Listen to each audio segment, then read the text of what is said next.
Welcome back, guys. If you can believe it, we are already at the 3-year mark for this paint protection film longevity test. I've started doing the updates less frequently since the difference month to month was becoming less and less, so I figured quarterly updates is fair for this moving forward. Many of these companies have since replaced the version of the films that you see here, so with that in mind, I also plan on doing a new test with those films very soon. So as always, we will foam everything down using Chemical Guy's Honeydew Snow Foam, rinse it, foam it again, wash it with an Australian sheep's wool wash mitt, and then dry everything off. We knew early on that the hydrophobics on these films were dead long before the 6-month mark. No coatings or anything were applied to them. The self-healing properties were pretty much done between the year and a half mark, and everything started discoloring beyond a year. Some of them, like Ceramic Pro Kavaka, started discoloring very early on, like 2 to 3 months. And more recently, the Premium Shield product, WSH, it has started to discolor quite a bit, as you'll see here in a moment. So jumping right into it, Flexi Shield WSH, it's got a little bit of discoloration. Lumar Suntech, not so bad, considering it's 3 years old. Expel has a little bit of yellowing. Premium Shield Elite SH, man, it's darkened quite a bit, especially over the last year or so. S-Tech Dino Shield, sort of on the better end of the spectrum there. 3M, about the same as S-Tech. Ceramic Pro Kavaka, not looking great ever since the 3 to 6 month mark, something like that. It discolored very quickly. And Hex's Body Fence probably holding up the best as far as discoloration goes.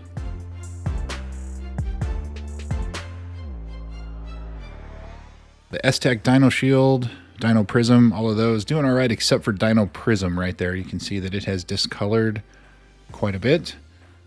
The others look like they're doing all right. S-Tech has a wide variety of boutique films out now since this test first started. So as I said earlier, self-healing is gone.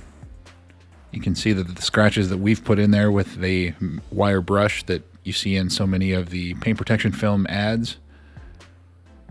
I think the only one that still has any significant self-healing remaining is the Lumar Suntech.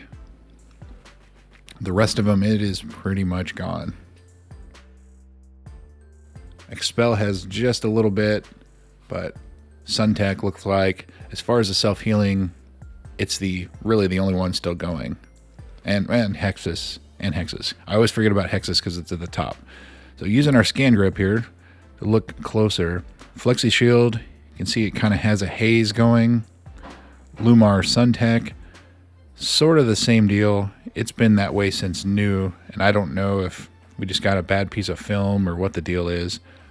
Expel Ultimate, it's more on the orange peely side, but still has fairly decent clarity. Premium Shield has darkened up, clouded up. It looks terrible. Has not held up well in this test. S-Tech Dino Shield still looks pretty good. Got a little bit of water spotting going on.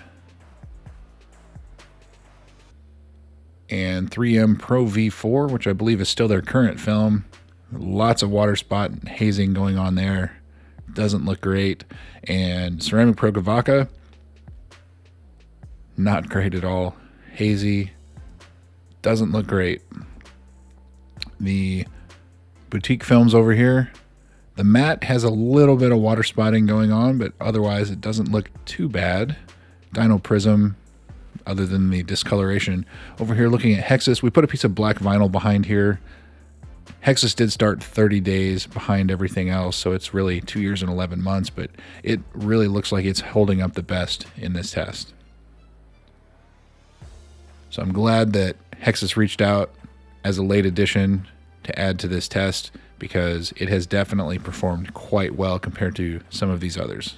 You can see, end of January, we had the ice storm that really did a number on everything here. So there's your update, guys. 3 years. Thanks again for watching. We'll see you soon.